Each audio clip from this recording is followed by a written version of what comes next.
चलिए, विश्वास है आप पढ़ते हैं। चलिए, विश्वास है हमें आप हंस रहे हैं। चलिए, विश्वास है हमें आप खुश हैं। चलिए, विश्वास है हमें आप स्वस्थ हैं। इसी आशा विश्वास के साथ जोड़ लेता हूं आज आपको एक नई महत्वपूर्ण कक्षा के साथ। आशा करते हैं आप स्वस्थ होंगे। एक महत्वपूर्ण टॉपिक आपके सामने मैं उल्लेखित कर रहा हूं। आप देख पा रहे होंगे वाक्य पार्ट 2, संयुक्त वाक्य। वाक्य पार्ट 2 का मतलब है, अभिप्राय है कि आपने इसकी पहली सीरीज देख ली होगी, क्योंकि इसका वाक्य का पार्ट 1 सीरीज आपके सामने आ चुका है। ठीक ठाक तरीके से पहुंचाने का प्रयास किया जा रहा है। छोटे छोटे कंटेंट, कभी कभार बड़े बड़े कंटेंट, लेकिन फिर भी जो भी कंटेंट मैं आपके साथ जोड़ रहा हूं, जिन कंटेंट को मैं आपके सामने प्रेषित करना चाह रहा हूं, मुझे आशा है कि आप उसे अच्छे ढंग से अपने दिमाग में, अपने जहन में समाहित कर रहे होंगे। बिल्कुल, तो मैं बार बार कहता हूँ, जुड़े रहें हमारे साथ, बने रहें हमारे साथ, लगे रहें हमारे साथ, शुरुआत करते रहें हमारे साथ। अंजाम तक तो पहुँचना ही पहुँचना है हमें। वाक्य पार्ट 2 में आपका स्वागत है, अभिनंदन है। जहाँ हमने संयुक्त वाक्य लिख रखा है, संयुक्त वाक्य आपसे हमेशा एक बात जरूर बता रहा होगा कि हम जुड़ने वाले हैं। हम जुड़ने वालों में से हैं, बिछड़ने वालों में से नहीं। हम मिलने वालों में से हैं, अलग होने वालों में से नहीं। कुछ शब्दावलियाँ हमें कुछ ऐसे ही अपने अर्थ का ज्ञान करा जाती हैं। जैसे संयुक्त वाक्य का मतलब हुआ कि हम किसी तथ्य के जुड़ने की बात कर रहे हैं, तो जी हाँ, वहाँ जुड़ना है दो वाक्यों का, वहाँ जुड़ना है दो महत्वपूर्ण क्रियाकलापों का, वहाँ लगाव है दो विभिन्न प्रकार की बातों का, वहाँ जोड़ है हमारे आपके एहसासों का। महत्वपूर्ण कक्षा है ये आपके लिए, ध्यान दीजिएगा। तो जहाँ हमने संयुक्त वाक्य लिख रखा है, ये आपका वाकई में हम लोग वाक्य पार्ट 1 की सीरीज में साधारण यानी सरल वाक्य की बात कर चुके हैं। ये हमारा कॉन्सेप्ट क्लियर हो चुका है। अतएव अगर आपसे ये कक्षा मिस हुई है तो आपसे गुजारिश है आप बैक जाएं और वाक्य पार्ट 1 की सीरीज देख करके आएँ, जिससे आपको क्रमबद्ध ज्ञान मिल सके। क्योंकि यहाँ अपलोड होने वाली वीडियोज आपके यूट्यूब चैनल पर आपको हमेशा मिलती रहेंगी। जी हाँ, अब जरा ध्यान दें। तो जहाँ हम संयुक्त वाक्य की बात कर रहे हैं, सीधी सीधी बात है, यहाँ दो वाक्य मिलेंगे। दो से अधिक वाक्य हो सकते हैं, दो से कम नहीं हो सकते हैं। बार बार ऐसा करने का मतलब है टाइम का नुकसान करना। जरा ध्यान देना, मेरे कहने का तात्पर्य है कि एक अकेला आदमी किससे जुड़ सकता है। अगर ये अकेला ही है तो क्या लगाव होगा, किससे जुड़ा होगा, नहीं ना। तो जरूरी तो है कि कोई एक दूसरा पहलू सामने आ जाए। तो कम से कम दो लोगों का होना आवश्यक है, कम से कम दो वाक्यों का होना आवश्यक है। कम अधिकतम को कुछ भी कर लो आप, 2 3 4 5 6 7 8 9 10 जो भी जोड़ना चाहें आप जोड़ लो, वो रहेंगे संयुक्त वाक्य में ही। परंतु यहाँ विशेषकर बात ये रखनी है, हमने दो वाक्य लिखा है तो आप कसम मत खा लीजिएगा कि दो वाक्य तक ही सीमित रहना है। दो वाक्य या से अधिक वाक्य भी आएंगे तो भी हम उसे संयुक्त वाक्य की कैटेगरी में जगह देंगे। क्लियर है ना। दो वाक्य या से अधिक वाक्य आ जाएं तो भी हम उसे यहीं समाहित करेंगे। यहाँ तक की बातें स्पष्ट हो चुकी होंगी। अब मैं मान के चलता हूँ, आगे की महत्वपूर्ण पहलुओं को समझते रहिएगा। जैसे मैं अगर ये बात करूँ कि वह बाजार जाता है, वह बाजार जाता है और वह बाजार जाता है और मैं खाना खाता हूँ, और मैं खाना खाता हूँ, ये चीज़। अब आप जरा ध्यान दीजिए, अभी मैंने बहुत ही आसान उदाहरण आपके सामने प्रदर्शित करने का प्रयास किया है। आप देख पा रहे होंगे दो अलग अलग कार्य हो रहे हैं, दो अलग अलग काम हो रहे हैं, और इन दोनों वाक्यों को किसी ने जोड़ रखा है। इन दोनों वाक्यों को किसी ने जोड़ रखा है। इससे पता चलता है कि सचमुच यहाँ जोड़े गए हैं, अतः हम इन्हें संयुक्त वाक्य कह लें। यहाँ तक तो बात क्लियर है, लेकिन समझना मैं बताना क्या चाह रहा हूँ। जब ये अकेला है, वह बाजार जाता है, जब यह अकेला वाक्य आपके सामने होगा, हर बिंदु को बहुत ही बारीकी से समझने का प्रयास करें। वह बाजार जाता है, मैं खाना खाता हूँ, आप सो जाते हैं, आप पढ़ते हैं। ऐसे उच्चारित किए गए अभी तत्काल में जितने भी वाक्यांश वाक्य आपके सामने आए हैं, सब के सब कैसे वाक्य हो जाएंगे? साधारण। और जब ये किसी ऐसे ही योजक चिन्ह से जुड़ जाएंगे तो हम इन्हें संयुक्त वाक्य कहेंगे। एक बात और ध्यान दीजिए, अब यही जो वाक्य कभी थे, अब इन्हें ही हम उपवाक्य कहेंगे। क्या कहेंगे? उपवाक्य। मजा आ रहा होगा अब आपको जान करके कि वाकई में जानकारी हमें क्या हासिल करनी है। जो कभी वाक्य थे वो बन गए आज उपवाक्य हैं। कब? जब इनके बीच में ये संयोजक आ गया, तब इन्हें हम लोग उपवाक्य कहने लगे।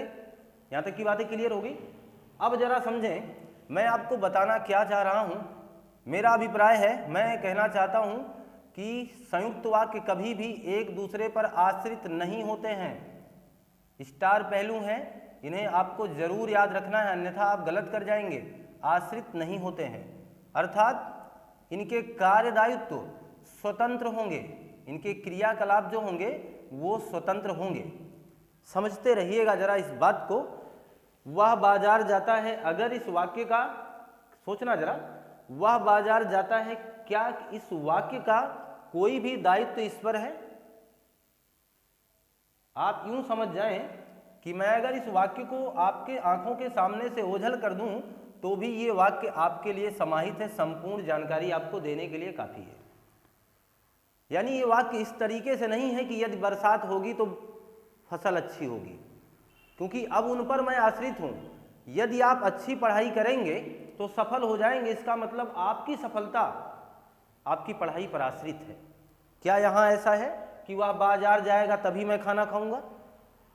ऐसा नहीं ना। दोनों वाक्य स्वतंत्र होंगे, दोनों ही क्रियाकलाप स्वतंत्र होंगे। इसलिए मैंने यहाँ पहले ही स्टार बातें आपके सामने उल्लेखित करने का प्रयास किया। आश्रित नहीं होंगे, स्वतंत्र होंगे। यहाँ तक की बातें अब आप जान पा चुके होंगे। क्लियर है बात? अब जरा ध्यान देना, मैं और भी क्या बातें यहाँ रखना चाहता हूँ। पहली बात तो मैंने ये कर दिया कि आश्रित नहीं होंगे, स्वतंत्र होते हैं। इनके भाव अलग अलग क्रियाकलापों में भी अलग अलग तरीके से स्पष्ट होते हैं।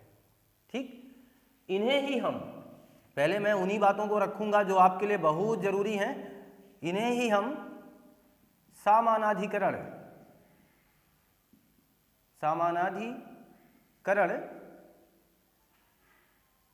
ये देखिए, समानाधिकरण क्या कहेंगे? वाक्य कहेंगे। आपने समानाधिकरण क्या लिख दिया हमने? समानाधिकरण आपने एक समुच्चय बोधक अव्यय पढ़ा था, याद आ गया होगा। और अगर आपने नहीं किया है तो आप पीछे जाकर के पढ़ सकते हैं। समुच्चय बोधक अव्यय, वहां हमने बताया था कि समुच्चय बोधक अव्यय के दो प्रकार हैं, एक समानाधिकरण अव्यय है और एक व्याधिकरण है। वहां ही हमने ये बात आपसे कह दिया था कि समानाधिकरण अव्यय जो होता है वही संयुक्त वाक्य होता है। लेकिन मैंने कसम नहीं खा ली थी, मैंने कहा था यहीं तक निर्भर हो जाओगे तो फिर तो ट्रिक हो गया ना। ये ट्रिक से कहीं आगे जाना है हम लोगों को, ट्रिक से कहीं ज़्यादा सोचना है हम लोगों को। बात यह है कि हमने इसे समानाधिकरण वाक्य कहा इसलिए क्योंकि ये अलग अलग अधिकार वाले हैं, क्योंकि इनका अपना अपना अलग अलग अधिकार है, जो मैंने पहले ही आपसे बता रखा है। कोई किसी पर आश्रित नहीं है, एक दूसरे से पूर्णतया स्वतंत्र है। यहाँ तक की बातें क्लियर हो गई। अब जरा समझना, मैं और क्या बातें बताना चाहता हूँ। ये स्टार पहलू हैं जिनको आप अपने दिमाग में अब जगह दे ही दीजिए, क्योंकि यहाँ से अगर जानकारी आपको है तो ये मामला, ये डगर, ये सफ़र अब आसान होने वाला है। जिस रास्ते पर हम चल रहे हैं वो बहुत ही आसान होने वाला है। अब जरा समझना, मैं कुछ और बातें बताऊँगा। एक मामला है, एक ट्रिक है जिसे हम अक्सर इतना ही काम चला लेते हैं, अक्सर इतना ही पढ़ाई हम लोग कर लेते हैं, सोचते हैं कि हमारा काम हो गया। तो मैं उस पहलू को भी टच कर देता हूँ। देखना आप करते क्या हैं। आप करते हैं और, तथा, या, अथवा, ना, और, तथा, या, अथवा, ना, इसलिए, अतः, सो, लेकिन, किंतु, परंतु, ऐसे तमाम शब्दों को हम याद कर लेते हैं और ये मान लेते हैं कि अगर ये शब्द किसी वाक्य के बीच में आएंगे तो हम उन्हें संयुक्त वाक्य कह देंगे, किसी वाक्य के बीच में आएंगे तो हम उन्हें समुच्चय बोधक अव्यय कह देंगे, है ना। कितना आसान होता है पढ़ाई कि हम समुच्चय बोधक अव्यय पढ़ करके आते हैं, फिर हम संयुक्त वाक्य पढ़ते हैं। समुच्चय बोधक अव्यय में हमें बताया जाता है जो समानाधिकरण वाला पार्ट है, समुच्चय बोधक के दो पार्ट हैं, समानाधिकरण का जो पार्ट है वो संयुक्त वाक्य का मसला है, वो समुच्चय बोधक हो गया, और व्याधिकरण का जो पार्ट है वो सम्मिश्र वाक्य का मसला है। तो अलग अलग तथ्यों को अलग अलग तरीके से हम लोग ऐसे ही अपने जहन में अगर समाहित करते हैं तो हमें काफ़ी रास्ता हमारा आसान हो जाता है। लेकिन मैंने कभी भी आपको शॉर्टकट का फार्मूला नहीं बताया है, मैंने हमेशा आपको जोड़ने का प्रयास इसलिए किया है कि शॉर्टकट बहुत हो गया, बहुत दौड़ लिया हम लोगों ने शॉर्टकट। अब हमें सचमुच पूरी तैयारी लेनी है, जैसे जब भी हम अपने एग्जाम में फोकस कर रहे हों, जब भी अपने एग्जाम से मुखातिब हों, तो हमें बिल्कुल डर ना लगे कि अरे भाई मैं तो अभी अभी दौड़ के किनारे से चला आया हूँ। ऐसा करने से हम गलत हो जाएंगे, इसलिए हमारे दायित्व का निर्वहन है कि हम कुछ अच्छा करें, और वो अच्छा करने के लिए हम प्रयासरत भी हैं। प्रयासरत ये हैं हम कि अब जरा ध्यान देना, ये मिथक आपका तोड़ ना दूँ तो कहना, ये ज़रूरत ही आपके दिमाग से ना निकाल दूँ तो कहना, आज आपका वो ट्रिक वाला फार्मूला ही ना मिटा दूँ तो कहना। वाकई में ये सब आते हैं संयुक्त वाक्य की कैटेगरी में, पहचान बताते हैं। लेकिन इतना ही जान लेना हमारे लिए बहुत ही खतरनाक है, ये जहर के समान काम करता है, क्योंकि हमारे जहन में होता है अरे भगवान हो तो बड़ा आसान है, इनको देखा था हमने कहीं, फट से ठीक गोला बना, काला किया, निकल लिए हम, हंसते हंसते बाहर आए, बाद में जो आंसर की मिलाया तब पता चला हो भगवान ये तो बड़ा उल्टा हो गया, पता नहीं कैसे गलत हो गया, पता नहीं किस तरीके से सर जी ने पढ़ाया हुआ था। तो ऐसे तमाम पहलू हमारे मन मस्तिष्क में आ जाते हैं। जरा ध्यान देना, मैं कहना क्या चाह रहा था, इस चीज़ से आपका मिथक मिटाऊंगा। जैसे लिखा जाए राम और सीता, राम और सीता, राम को मैंने सीता से जोड़ दिया, राम को मैंने सीता से जोड़ दिया, क्या यह संयुक्त वाक्य है? क्या यह संयुक्त वाक्य है? कुछ लोग सोच रहे होंगे जी हाँ है। कृपया मेरी बात को समझने का प्रयास करें। हम जिस चीज़ की तैयारी कर रहे हैं, जिसे हम वाक्य कह रहे हैं, वो क्रिया के बगैर तो नहीं हो सकता है, क्योंकि क्रिया होना जरूरी है किसी वाक्य के निर्माण में। वो क्रिया चाहे मुख्य क्रिया के रूप में हो, वो क्रिया चाहे सहायक क्रिया के रूप में हो, है ना। क्रिया के प्रकार आपने पढ़ा है, आपके YouTube चैनल पर हमने क्रिया का बहुत ही विस्तृत वर्णन किया है, पूरे पार्टों को आपके सामने लाने का प्रयास किया है। आप अगर उन पार्टों को बेहतर ढंग से देखेंगे तो इनसे शिकायत खत्म हो जाएगी।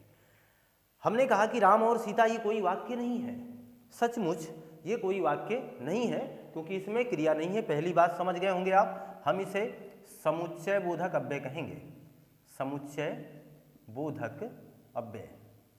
और समुच्चय बोधक अव्यय में कौन सा अव्यय आपके सामने उल्लिखित है? समानाधिकरण। समानाधिकरण अव्यय होगा, समुच्चय बोधक अव्यय का एक पार्ट होगा, एक पहलू होगा। क्लियर है बात? यहाँ तक कोई दिक्कत नहीं है। इन चीज़ों को समझने के लिए आप बैठ जा सकते हैं। आगे बात ध्यान दीजिएगा, मैंने कहा राम और सीता, राम और सीता बैठे हैं। फिर से कोई दिक्कत नहीं है, हम इसे भी समुच्चय बोधक अव्यय कहेंगे, संयुक्त वाक्य नहीं कह रहे हैं। क्यों? अब फंस गए हम। अब आप कहोगे अरे सर इसमें तो क्रिया है, ये क्या करना है? अभी तो आपने कहा कि क्रिया होगी तो वाक्य होगा, और वाक्य होगा तो इसमें तो और मिलेगा, तो संयुक्त लगा देंगे। अरे ना बाबा, ऐसा करना नहीं है आपको, ये मुश्किल घड़ी है। यहीं से तो हमें हालात से वाकिफ होना है, यहीं से तो हमारा काम चालू होता है। अभी तो बहुत आसान था। अब जरा ध्यान देना, यहां करना क्या है? सीता बैठी है। आप समझना, अभी मैंने आपसे कहा दो या दो से अधिक वाक्य हों, यानी उपवाक्य हों। आगे ना बात समझ में? वाक्य होगा तो दो दो क्रियाएं साथ होंगी, दो दो क्रियाएं होंगी कि नहीं होंगी? दो दो अलग अलग क्रियाएं होंगी, यानी दो उद्देश्य होगा, दो विधेय होगा। अद्भुत बात है, दो उद्देश्य दो विधेय होगा, तभी आप उसे संयुक्त कहेंगे, अन्यथा नहीं कहेंगे। क्लियर है ना? यहां देखिएगा, उद्देश्य विधेय, उद्देश्य विधेय, यानी सब्जेक्ट प्रेडिकेट, सब्जेक्ट प्रेडिकेट। दो सब्जेक्ट जुड़ेंगे जरूर, दो विधेय जुड़ेंगे जरूर, यानी दो प्रेडिकेट जरूर जुड़ेंगे। इस बात को ध्यान दीजिएगा। अन्यथा फिर तो आप गलत हो जाएंगे। आप बताना जरा, यहाँ कहाँ दो उद्देश्य और दो विधेय हैं? राम और सीता ये तो एक ही उद्देश्य है ना, क्योंकि हमने आपको साधारण वाक्य के दौरान इन पहलुओं को बता रखा है, इन बातों पर चर्चा हम कर चुके हैं। हमने आपसे कहा था कि उद्देश्य चाहे 10 हो जाए, वो सारे लोग मिलकर के किसी एक ही क्रियाकलाप को कर रहे हैं तो साधारण माना जाएगा वाक्य। मैं इसको कह दूं राम और सीता और मीरा और गीता खाना बना रही हैं, कैसा वाक्य है? संयुक्त है क्या? नहीं, साधारण ही माना जाएगा। इस बात को ध्यान देना।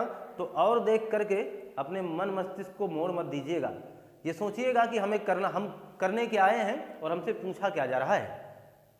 तो ये तरीका देखिए, हमने इसे क्या कह दिया? समुच्चय बोधक अव्यय कह दिया, ना कि संयुक्त वाक्य बोलेंगे, हम नहीं बोलेंगे। लेकिन क्या अगर मैं इसी वाक्य को कुछ इस तरीके से लिखूं और कहूं कि राम खाता है और सीता गाती है, राम खाता है और सीता गाती है। मेरे दोस्तों जरा आप ध्यान दीजिएगा, राम खाता है, राम उद्देश्य है और ये खाना विधेय है, सीता उद्देश्य है और ये विधेय है। अभी आपने कहा था आश्रित नहीं होते हैं, स्वतंत्र होंगे। इन सारी बातों को भी तो ध्यान रखें। यहाँ कहाँ ऐसा था? राम और सीता बैठे हैं यानी दोनों लोग साथ साथ हैं, कहाँ आश्रित नहीं है, कहाँ अलग नहीं है, है ना? आप समझें जरा, यहाँ जो हमने शुरुआत में ही स्टार पॉइंट बोल रखा है, इनको जब तक आप अपने दिमाग में नहीं रखेंगे फिर आप गलत हो जाएंगे। इसलिए इनको बहुत ध्यान से देखिएगा। यहाँ विशेष बात यह है कि आपको आपके साथ दो उद्देश्य होने चाहिए। क्लियर है? और अगर ये क्लियर है तो आप इसका स्क्रीनशॉट लीजिए। ये मान के चलें कि आपने स्क्रीनशॉट ले लिया होगा। महत्वपूर्ण बात यह है कि जहां हम लोग संयुक्त वाक्य की बातों को समझ रहे हैं, यहाँ एक अभिप्राय मेरा समझ जाइए आप, बस और कुछ करना नहीं है। मैंने जिसे उद्देश्य कहा है, आप केवल इतना समझ लो कि वो वाक्य आएंगे जहां दो क्रियाकलाप होंगे, दो अलग अलग क्रियाकलाप होंगे। मेरे कहने का तात्पर्य हो गया कि जैसे मैं ना पढ़ूंगा ना लिखूंगा, अर्थात एक काम इधर हो गया और एक काम इधर। मैंने कहा मैं पढ़ लिख रहा हूं, तो पढ़ना लिखना मैं साथ साथ कर रहा हूं। मैं एक साथ कई क्रियाकलाप करूंगा तो साधारण वाक्य रहेगा। लेकिन अगर मैं किसी दो कामों को अलग अलग करके दूंगा आपको, तो मान के चलना फिर मैं संयुक्त वाक्य की कैटेगरी में शामिल हो जाऊंगा।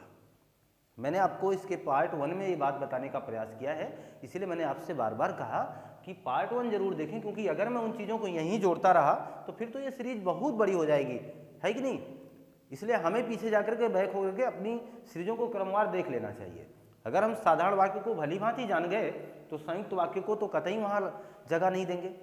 हम साधारण वाक्य को इसमें तो मिलाने का प्रयास नहीं करेंगे, क्योंकि हमें पता है, इसलिए आपको भी पता होना चाहिए, तब तो ये बात आपको सही ढंग से समझ में आ जाएगी।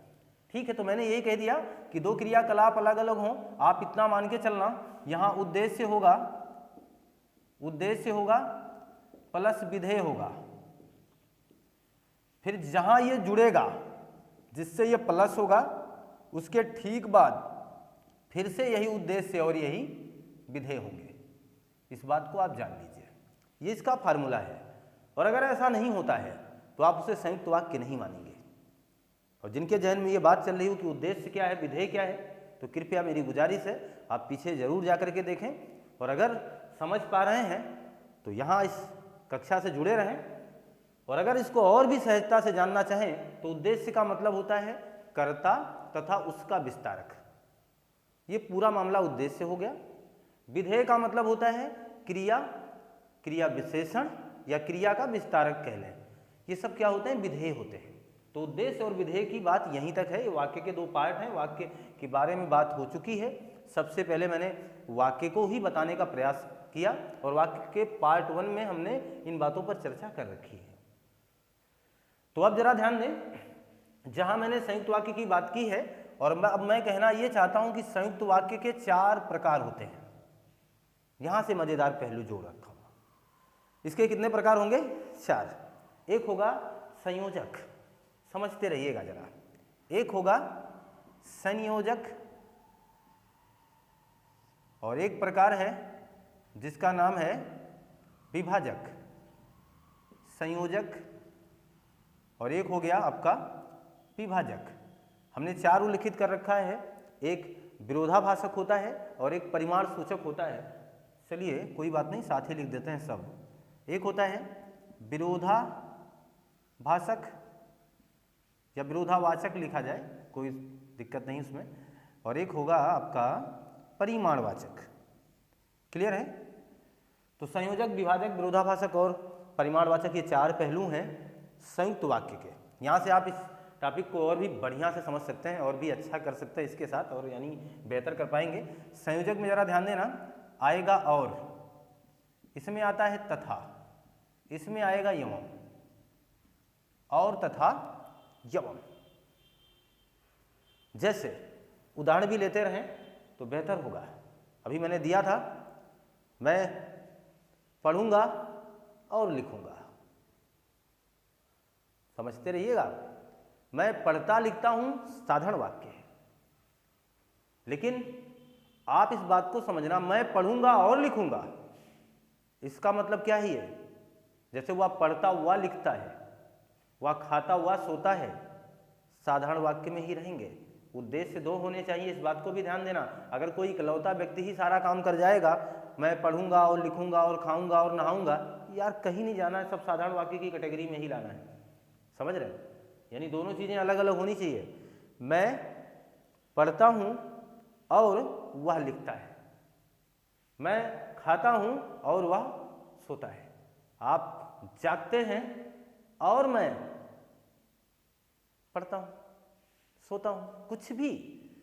यानी दो उद्देश्य होनी चाहिए, इस बात को ध्यान दीजिएगा, यही जरूरी है। जैसे मैंने कह दिया आप जाएंगे तथा वह आएगा, आप जाएंगे तथा वह आएगा। आप जरा ध्यान दो, एक कर्ता तो यहाँ है, यानी एक उद्देश्य तो यहाँ है, एक क्रिया यहाँ है, यानी एक विधेय तो यहाँ है, एक कर्ता यहाँ है और एक क्रिया यहाँ है। अब अगर हम लोग दो अलग अलग वाक्यों को जोड़ रहे हैं, दो अलग अलग क्रियाकलापों को दो अलग अलग उद्देश्यों के साथ जोड़ रहे हैं, तो हमें संयुक्त कहने में क्या हर्ज है? कोई दिक्कत नहीं है। क्लियर है ना? तो हम तो चाह रहे हैं कि आप ये उदाहरण के माध्यम से ही समझ जाएं। जैसे मैं पढ़ता हूं एवं आप नहीं पढ़ते, मैं मेहनत करता हूं एवं आप नहीं करते, है कि नहीं? तो दो अलग अलग क्रियाकलाप, दो अलग अलग उद्देश्य आपस में जुड़ रहे हैं, अतः हम उन्हें संयुक्त कह देंगे। यहां तक कोई डाउट आपको नहीं होना चाहिए। विभाजक में देखना जरा, यहां आएगा अथवा, यहां आएगा या, यहां आ जाएगा ना ना ना, ना हम जाएंगे ना आप जाएंगे, ना हम करेंगे ना आप करेंगे, ना ही हम पढ़ेंगे और ना ही हम लिखेंगे। ध्यान देना, दोनों अलग अलग हो गए हैं। ना ही हम पढ़ेंगे यानी हम नहीं पढ़ेंगे, हम नहीं लिखेंगे। दो अलग अलग जगह, हम भले ही सब्जेक्ट हैं, भले ही हम उद्देश्य हैं, लेकिन हमारे क्रियाकलाप देखना दोनों जगह अलग अलग हो गए कि नहीं हो गए? ना हम पढ़ेंगे ना हम लिखेंगे, ना आप खाएंगे ना मैं खाऊंगा। क्लियर है ना? तो इस तरीके से अथवा या ना, और एक है चाहे ना, चाहे ना चाहे जमाना। बाकी समझदार हैं आप, मिला दिए होंगे आप। चाहे ना चाहे जमाना, हमारी वो चीजें हैं वो तो आपको याद ही हैं। तो अथवा या ना चाहे ना, जैसे हमने कहा चाहे ना, फिर लिखेंगे चाहे जमाना, फिर आगे जो बढ़ाओगे पंक्ति लाओगे। अब जरा ध्यान देना, दो क्रियाकलाप अलग अलग जुड़ेंगे, दो अलग अलग वाक्य आपस में जुड़ रहे होंगे, हमें उन्हें संयुक्त वाक्य कहने में कोई दिक्कत नहीं आनी चाहिए। जैसे या तो पढ़ लेते या तो खा लेते, या तो पढ़ लेते या तो खा लेते, यानी आप भले ही सब्जेक्ट हैं, या तो पढ़ लेते यानी एक क्रियाकलाप पूरा, या तो खा लेते दूसरा क्रियाकलाप करते, है कि नहीं? तो दोनों ही वाक्य जुड़ जाएंगे। वहां भी आपको संयुक्त वाक्य लगा लेना है। जैसे आप पढ़ते अथवा लिखते, आप पढ़ते अथवा लिखते, देख रहे हैं ना? आप पढ़ते अथवा लिखते, इसका मतलब हुआ क्या? जैसे मैंने अभी वहां कहा था, राम पढ़ता यमम लिखता है, हमने उसे साधारण बोल दिया। राम पढ़ता हुआ लिखता है, हमने उसे साधारण बोल दिया, क्योंकि वहां दोनों क्रियाकलाप साथ साथ हो रहे हैं मेरे भैया, और एक ही उद्देश्य है, इसीलिए उसे साधारण बोला है। यहां ऐसा नहीं है, आप पढ़ते अथवा लिखते, इसका मतलब आप या तो पढ़ेंगे, आप या तो लिखेंगे। दोनों क्रियाकलाप अलग अलग हैं, स्वतंत्र हैं। शुरुआत में हमने कह दिया था, यहाँ जो कार्य होंगे स्वतंत्र होंगे, ये किसी पर आश्रित नहीं होंगे, ना ही ये किसी के साथ साथ चलने के लिए जरूरत अपनी महसूस कराएंगे। यहाँ तक की बातें क्लियर हैं? तो आप पढ़ते अथवा लिखते, ये चीज़ें या तो आप खा लेते या तो आप चले जाते, ना ही हम जाएंगे ना ही आप जाओगे, ना ही हम जाएंगे ना ही आप जाओगे, ना ही हम हार मानेंगे और ना ही आप मानोगे, ना ही हम हारने वाले हैं और ना ही आप हारने वाले हैं। हम लोग मिलकर एक नया इतिहास बनाने वाले हैं, और आगामी परीक्षा में जब हम बैठेंगे, मेरा वादा है आपसे, मेरा दावा है आपसे कि आप बैठिएगा एग्जाम में और फिर मिलिएगा इसी यूट्यूब चैनल पे पूरे कमेंट बॉक्स के साथ, उस कमेंट अपने विशेष प्रकार के कमेंटों के साथ मिलिएगा, और हमसे मुखातिब होकर के कहिएगा कि सर आपके स्क्रीन पे लगाए हुए उदाहरण नहीं आए हैं, आपके स्क्रीन पर बताए हुए हूबहू उदाहरण हमारे पेपर में नहीं आए हैं, ये जरा कह के दिखाना। मैं ये दावे के साथ कहता हूँ, ना छप जाए तो कहिएगा। विश्वास रखिए अपने चैनल पर और हम पर, और पूरे तरीके से जुड़े रहिए। हिंदी का संपूर्ण समागम ना दे दिया तो कहिएगा। ये तमाम जो विश्वास दिला रहा हूँ आपको, ये मिथक नहीं है, थोड़ा सा प्रयास हमारा है, और आपके साथ मैं पूरे मजबूती के साथ अड़िग हूँ। मैं अपने कदम हिलाने वाला ही नहीं हूँ। आपका लाइक, आपका शेयर, आपका कमेंट हमें ऊर्जा देता है, तो ठीक है, तो आप समझदार हैं। आगे देखिए, अथवा या ना चाहे जमाना, आप पढ़ते अथवा लिखते हो, आप समझ गए, यहाँ तक कोई बातें नहीं है। विरोधाभासक में जरा ध्यान दीजिए, ये जो बहुत स्टार चीज मैंने लिख दिया है, जैसे मगर, मैं चला तो जाता मगर, मैं ये कहता तो मगर, क्या करूं परंतु, लेकिन किंतु परंतु, आ गया अद्भुत संयोग। ये शब्द किसी की डिक्शनरी में अगर हैं तो मान के चलना वो आदमी आपके साथ नहीं है। अगर किसी ने आपसे कह दिया क्या करें यार लेकिन, क्या करें मगर, तो मान के चलो वो काम करने वाला नहीं है। अगर आपने किसी से कह दिया मगर, अरे यार हम तो आने वाले थे मगर, तो पक्का मान के चलो कुछ कहने वाला है। तो वे विरोधाभासक हैं, मगर, किंतु, परंतु, लेकिन। ये हिंदी है मेरे दोस्तों, इसे बहुत ज़्यादा प्रेशर के साथ नहीं पढ़ना चाहिए। ये कोई सामान्य अध्ययन की क्लास नहीं चल रही, कोई विज्ञान की क्लास नहीं चल रही, कोई मैथमेटिकल क्लास नहीं है ये। आप यहाँ अपने दिमाग को खुला छोड़ दें, एक पंछी की भांति उड़ते रहें अपने दिमाग और उड़ाते रहें। हाँ, बस इतना ख्याल रखें कि बहुत दूर ना चले जाए, जुड़े रहें, बने रहें। मगर, किंतु, परंतु, लेकिन ऐसे शब्द अगर आपके सामने आ जाएंगे तो वो संयुक्त वाक्य में जगह बनाएंगे। जैसे आपके सामने उदाहरण तमाम आ सकते हैं, ठीक। मैं पढ़ता लेकिन, मैं पढ़ता लेकिन लाइट चली गई। लाइट चली गई एक बहुत खूबसूरत बहाना है ये। आज भी हम स्टूडेंट्स के जीवन में बड़ा उतार चढ़ाव होता है। हम सोचते हैं आज नहीं पढ़ेंगे, कल सुबह जब उठेंगे कल से पढ़ेंगे। फिर एक दिन और निकल जाता, फिर जब सुबह होती तो कहेंगे नहीं नहीं अब कल से शाम से शुरुआत करते हैं। अच्छा चलो एक टाइम टेबल बना लेते हैं। अरे भाई ये सब ना करिए, स्वतंत्र होकर के पढ़ाई करिए और अपने आप को वाकई में मजबूत करिए और जुड़िए अच्छे ढंग से। तो मैं पढ़ता लेकिन लाइट चली गई, आप समझदार हैं, सबसे बना सकते हैं, है कि नहीं। हम पास हो जाते हैं, परंतु परंतु परंतु किसी और चक्कर में पड़ गए थे। हम निकल जाते इस जंजाल से, परंतु अजीब है जिंदगी जिसे जी रहे हैं हम, अजीब है ये जिंदगी जिसे जी रहे हैं हम। पता नहीं कितना कड़वा घूंट रोज पी रहे हैं हम। सच में हमें लगता है कि हम लोग बहुत कुछ अलग करने वाले हैं। सच में जब तक हम अलग करने वाले रहते हैं तब तक हमारी ज़िंदगी का आधा सफ़र अपनी महत्वपूर्ण गाड़ी से निकल चुका होता है। और जब हम अपने मंजिल पर पहुंचते हैं तो हमें उस मंजिल पर पहुंचने के बाद फिर अफसोस होता है कि हमें थोड़ा और मेहनत करना चाहिए था, थोड़ी और मेहनत करनी थी, क्योंकि हम एक छोटे पद पर हैं और बड़ा अधिकारी हमें बहुत डांटता है। हम बार बार वहाँ ये सोचने लगते हैं कि अरे भगवान हमें कुछ और करना चाहिए था, लेकिन तब तक बहुत देर हो चुकी होती है, क्योंकि आपके ज़िंदगी ने गाड़ी अपना समय रोका नहीं है, क्योंकि बहुत ही रफ्तार से चल रहा है। तो प्लीज़ समय का महत्व समझें। ज़िंदगी का हर वो जो पहलू है, क्योंकि ये आप रोक नहीं सकते हैं, इस डोर को आप बहुत समय तक बांध नहीं सकते हैं। ये टूटेगा जरूर, ये भागेगा जरूर, ये धागा इतना कमज़ोर है ना, चला जाएगा जरूर। तो रोकिए जरा अपने आप को, बहुत सेंसिटिव ढंग से ये सोच लीजिए हमारे पास वक्त कहाँ है यार, कहाँ वक्त है आपके पास। आप सोचते नहीं अब की बार नहीं होगा, अगली बार होगा, अब की बार नहीं, ओ थोड़ा सा गड़बड़ हो गया, अब की बार 82 नंबर हम टेट में पाए हैं, 80 नंबर पाए हैं,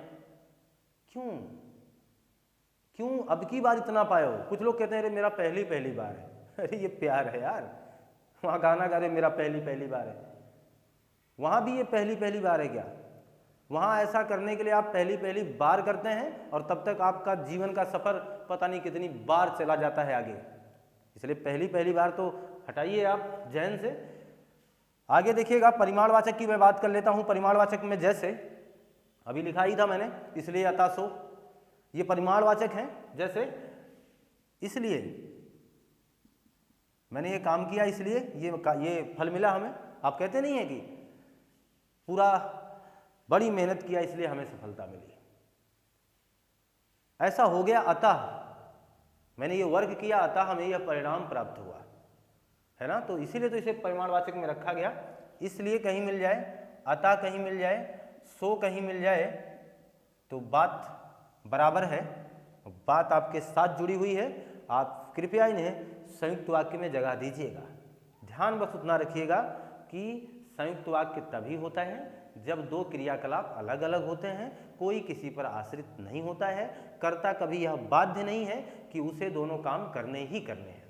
वो अपने आप लगेंगे कि अलग है, ना वह पढ़ता है ना वह लिखता है, दोनों क्रियाकलाप अलग हैं, पढ़े चाहे ना पढ़े, है ना। ये क्लियर है बात। यहाँ तक की बातें मेरे हिसाब से आप समझ गए होंगे। मैं आपको कुछ और बता दूंगा। जैसे कभी कभार ऐसा होता है कि इनमें ये योजक चिन्ह आएंगे ही नहीं, ये और, तथा, लेकिन, किंतु, परंतु, इसलिए, अतः, सो, अथवा, ये कहीं नहीं आएंगे। जैसे उदाहरण लिखूं मैं, रहने वाले रहेंगे, रहने वाले रहेंगे, जाने वाले जाएंगे, जाने वाले जाएंगे। आप जरा समझो, यहाँ रहने वाले रहेंगे, जाने वाले जाएंगे, कहीं कुछ मिला क्या? नहीं। लेकिन आप ये सोचिए, इसके बीच में कामा लगा है, इसने योजक चिन्ह को ढका हुआ है। रहने वाले रहेंगे, जाने वाले जाएंगे। आप जरा सोचो, दो अलग अलग वाक्य हैं, दो अलग अलग क्रियाकलाप हैं, क्या कोई किसी पर आश्रित है? नहीं ना, दोनों स्वतंत्र हैं। तो ध्यान देना, कभी कभार ये होगा कि इनके बीच में ये योजक चिन्ह नहीं आएगा, फिर भी हमें उन्हें संयुक्त वाक्य में जगह देना है।